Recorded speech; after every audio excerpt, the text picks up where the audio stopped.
Good morning, everyone. Thanks for coming.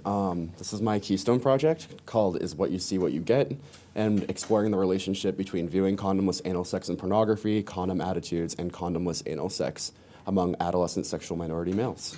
I completed this project under the guidance of Dr. Kimberly Nelson, who was very helpful in me getting this project done, so I can't thank her enough. So I'm going to talk a bit about my background, how I got to this question, some methods, research results, and then implications for what we found. And my final deliverable is an intended submission to the Journal of Sex Research of a peer-reviewed scientific manuscript.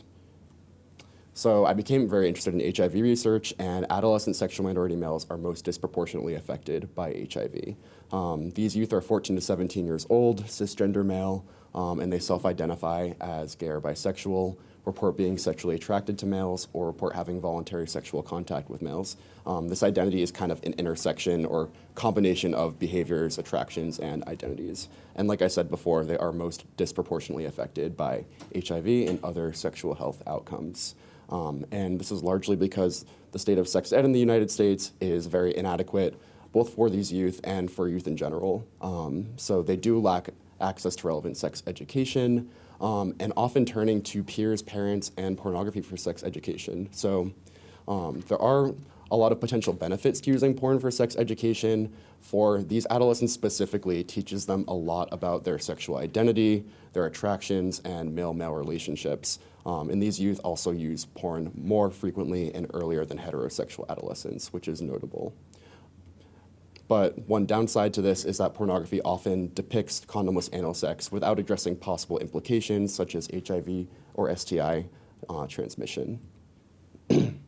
So it's important to think about how some youth might be modeling their behaviors from pornography, specifically condomless anal sex, given its risk for HIV. So it has been found in research that adolescent sexual minority males model their behaviors from pornography, and specifically that they model condomless anal sex from pornography. And previous interventions have taken this information and used it to draw up interventions that aim to decrease condomless anal sex among this youth and increase their ability to critically examine pornography. But when I was looking at this research, I was more interested in why this is happening cognitively, and if there's another theory that could kind of wrap together viewing and engaging and potentially other variables. So during my literature search, I looked for theories, and one that I came across was the 3AM model, or the sexual script acquisition, activation, and application model. And what this basically says is that for someone viewing a behavior in pornography, they might take that behavior, develop attitudes about it, and then engage in it. So with this model, attitudes are the mediating factor between viewing and engaging in a behavior. So in our sample and in our data, we actually did have condom attitudes as a variable that I could use in a potential analysis between all three of these variables. And condom attitudes are basically things like statements that you could disagree or agree with, and we had data on this. And so these are just a few things. So what we hypothesized was that viewing, CAS, and pornography would be associated with engaging has already been established, but we wanted to reestablish this in our data set. And then also that viewing would be associated with engaging, but mediated by condom attitudes. So it's like a 3-variable model. So for our methods, data was from pre-existing intervention data, and then I used that data in qualitative analysis. There were closed-ended survey questions that these youth answered, and we used sociodemographics and frequency distributions to see if there are any associations there. And then finally, to assess the relationships between our exposure, mediator, and outcome variables, we used first logistic regressions. So here's a large table of the participants. I'm just going to highlight a few numbers. The mean age was 16. Youth came from several regions of the US, and many came from metropolitan regions. Finally, most identified as gay, and then we did end up controlling for race in our analyses, given a significant difference between each. So for our results, we did find that most youth reported viewing more than 50% CAS in their porn, so they were viewing more CAS than not. We also found that condom attitudes were generally favorable among youth, which is contrary to the kind of expected finding that they would be less favorable given the amount of CAS they view in pornography. And finally, a small proportion engaged in condomless anal sex, but this 15% is notable given that these youth are only 14 to 17 years old.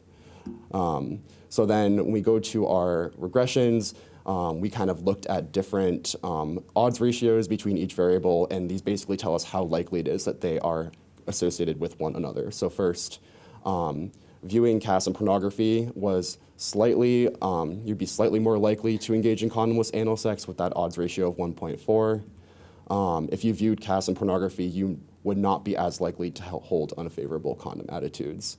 And then finally, having unfavorable condom attitudes would make it slightly more likely that you would engage in condomless anal sex.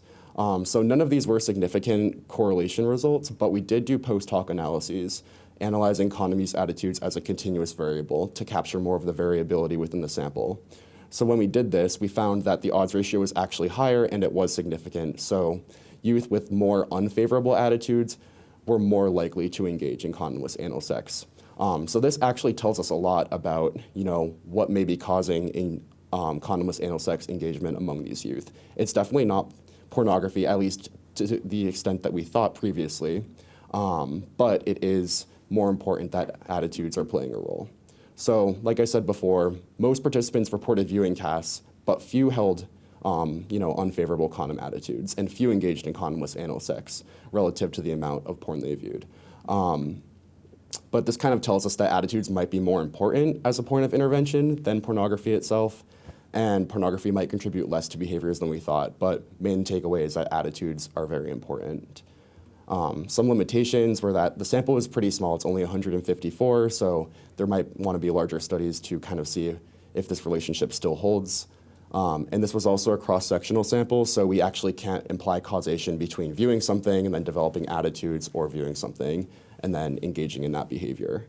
And then finally, a small thing is recall bias, where these youth might have not accurately reported how much CAS they were viewing in their pornography. So implications and future directions. We might want to examine other factors that we didn't have data on, such as condom use efficacy, intentions to use condoms, whether your friends are using condoms and how they think condoms, how they view condoms, and then finally, attitude formation.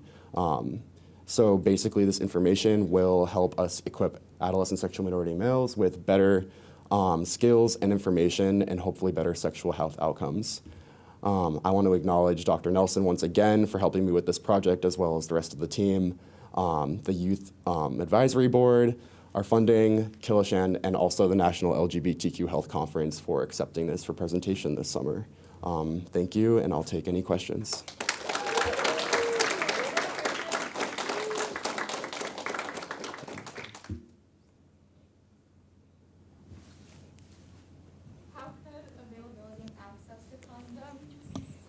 How could availability and access to condoms influence your results, or what you anticipate might influence your results? Actually, a fair amount. Access is very important. Access to health providers are very important. And that's also accompanied by, stigma with outness. So youth who aren't out might not have access to primary care providers, might not want to seek, might not want to find condoms. So access is a very important thing to consider as well, yeah. Hi, yeah.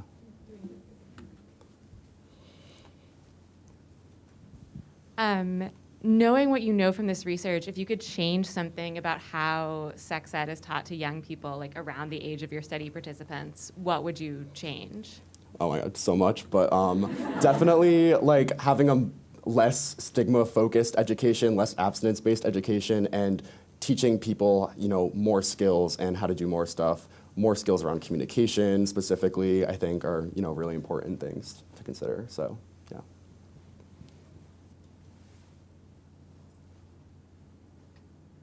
You mentioned a concern about bias reporting around viewing pornography. What about in sexual activities? Would you be concerned that youth would not report condomless anal sex? Yeah, that might be a concern as well. Specifically in our data set, I was less concerned about this because we did report in terms of how many times they've engaged in their lifetime. But in the end, we ended up dichotomizing that variable between having ever engaged or never have or never having had engaged. So basically, if anyone, remembered one or more times, then we just put that in one group. But it is, of course, possible that youth might have not wanted to report that. So it's an important thing to consider as well. All right, thank you, everyone.